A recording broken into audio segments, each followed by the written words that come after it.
Hey, I'm Andrew with Melrose Mold Solutions, and I want to make mold very simple for you to understand so it doesn't stress you out. You don't get confused with a bunch of conflicting information. How it's dealt with might be conflicting at times by a lot of different sources, but mold itself can be made simple. That's what I'm going to do right here. I'm going to talk about what it is, the two ways it can grow, and how to remove it and handle it. So that's the point of this video. I have many more videos. Go and watch all those for more details on a lot of different things, but let's get into what mold is. So mold is essential. It's nature's decomposing agent, where the spores from all over nature, it's essential. It's fungi. It's in the fungi kingdom. It's mixed between a plant and an animal at a species level once fungi gets growing. But the spore is like a microscopic little seed, and they are prevalent in nature everywhere.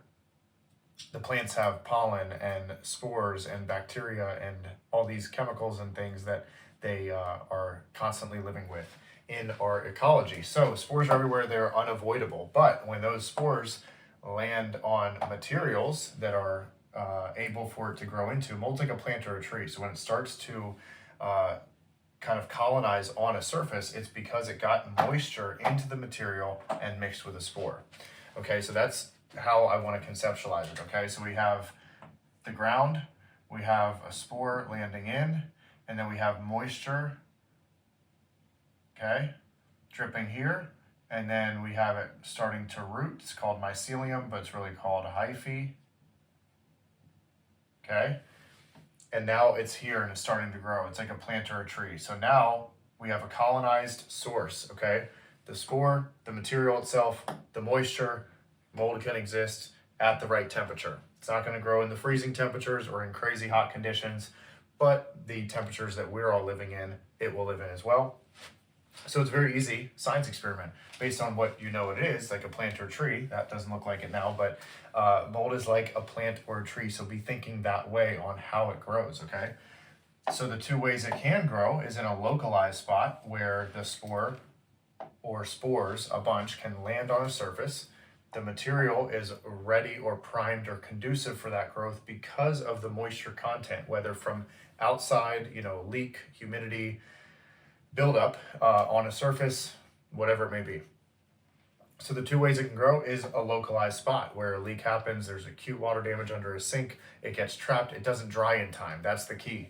If this all happens, but the drying happens within 24 to 48 hours or in a short period of time, then mold's not going to have a place to plant itself and grow into. A plant doesn't grow right away. It does take that time to colonize and embed itself into the soil the same way mold would. So if a water damage leak or leak happens, we want to keep it localized and dry it and do what we need to so that mold doesn't have a chance to grow. That is the obvious, right? So floods happen, leaks around in showers, around plumbing. It can happen in any home. If we don't have any localized places where mold's had a chance to embed itself into that material, now we need to be thinking more atmospherically. That's what I would call the atmospheric or the non-local way that mold can grow. Quick story, first time it hit me, maybe 3 or 4 weeks into testing and doing inspections professionally 5+ years ago.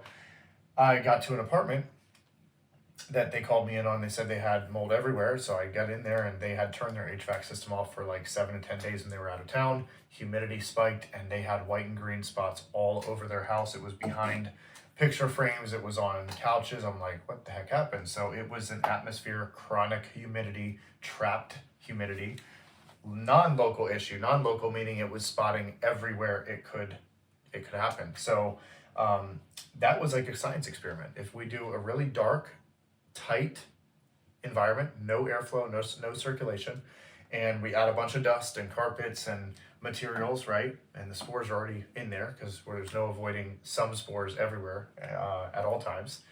But when those spores now have a place to colonize and reproduce, which is truly what they do at a micro level, and then this is the key, we spray some humidity or moisture and mist that place and cause that rainforest effect, and we walk away from that tight environment, we have created an atmospheric non-local mold issue. So this is more avoidable if we know how the home is functioning, that we have good airflow, less dust content, humidity levels are in range, because the localized area is where enough moisture has condensated or leaked into actual water. Well, the atmospheric issue can happen where you don't even see the water. It's just humidity. It's vapor in the air that's high enough in that 60+% chronically, where that humidity is getting trapped or accumulating over time and staying stagnant. And now mold can grow literally in and on dust first, and other materials where it can grow on, more porous. That's where it comes to the next one. So what is it? It's like a plant or a tree. How does it grow? Localized spot, embedding itself in the material, or non-locally, just spotting. And then now how do we remove it? Well, like a plant or a tree, we need to uproot it, okay? If you just take bleach, don't do that. If you just take bleach and wipe the top layer off of a localized mold issue where you're really just taking the top layer off, we still have the mold here and it can regrow, okay? So that's like plucking the top of a leaf off and it still has its roots, right? So if it's in a porous item where the mold has embedded itself into, we gotta take it out entirely. So number one step to remove mold, obviously, if it's in drywall, which is a porous material, it's got paper on top and gypsum behind it, or if it is, other paper, cardboard products, if it's in carpet, if it's in insulation, okay, these are other porous items that mold can grow on. You know, if it's visible on clothing, just throw it away. Not really cleanable. The porous material makes it so it's going deeper, embedded in those fibers. No real cleaning it, not worth saving. Next up, if you've gotten the drywall, let's say, taken out, we had a leak, it affected the framing back there and the insulation and the drywall. Now we take the drywall out, we take the insulation out completely, and then we manually clean the framing behind there. If the framing is fully saturated and like really, really not salvageable, then yes, we throw that away too. But wood is a little bit less porous, okay? So it's got a harder surface where the moisture and mold didn't grow maybe as deep into it. It depends on the type of wood and several other factors on how much water and how long term and all those different factors. Hire a professional or myself for that. But if it's just light surface growth on the outside of wood, we can manually clean it. So we clean by cleaning the top of it, yes, but then we want to scrub down and sand down into the material enough to get those roots out. Maybe we're using peroxide solution. I have a whole video on how to remove mold, and I can link it here as well. I really go by the IICRC S520 mold remediation protocol standards. That's the best way to do it.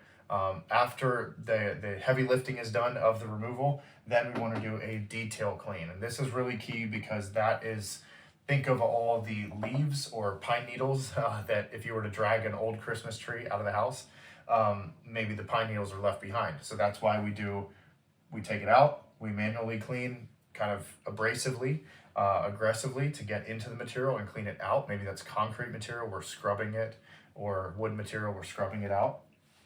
Peroxide, again, I have all the details in other videos. And then we do a detail clean. This is really just a really tedious, very detailed dusting. It's got HEPA vacuuming. It's a type of vacuum that's going to collect all the smaller micron spores and things and everything that's got disturbed in the process and not recycle it. So a good sealed HEPA vacuum is key. And then we want to do a microfiber towel cleanup off the surfaces, okay? So remove the materials that can't be saved, deep clean the materials that can be saved and will be saved there, make sure they're dry, and then a final deep cleaning to get those areas completely dust-free. I'm not saying you necessarily should do this, but this is what the IICRC protocols would say based on a mold situation. So I have a 16-page mold removal guide that has all these steps in vivid detail. And this video is very helpful to kind of visualize it as well. All depends on how you learn. I like watching and listening as well as having a written document. So get the mold removal guide, how to avoid remediation mistakes and save a lot of money. So that is going to be also linked here. It's free. Get it downloaded, have something to reference. You're now armed with the right knowledge and the right language that if you have a professional remediation team, if any of this were to happen in your home, you're now armed with the right language and hopefully should navigate properly. If you need my help one-on-one, I am available for that, but I want everyone to just know how this is so it doesn't feel like it's just not rocket science and it doesn't feel overly confusing. Now, this is what it is and how it grows. The two ways to grow is oversimplifying it, because this atmospheric issue can be so many different things in the home. HVAC system issues, building errors, how the home is designed and how airflow is coming in different places. There's several factors in the building science and building biology world that can cause mold to happen in different places, but these are the basic things that we as homeowners and renters can do within our control to be aware of the localized spots so there's not a leak happening that we're unaware of, and different kind of monitoring tools for that and inspections that you can do yourself. And then also atmospheric situations, which is what can we do to maintain the health of the home, and those basic mold safe home habits is what I call them. And that's also a free resource you can download. Finally, how to remove it. There's that in-depth video that I've linked as well on how to remove it. It is fixable. We just need to identify it, know what materials we're working with, and get those things back to a mold-free level so that we're in a mold-safe home. Hope that was helpful. See you for the next video.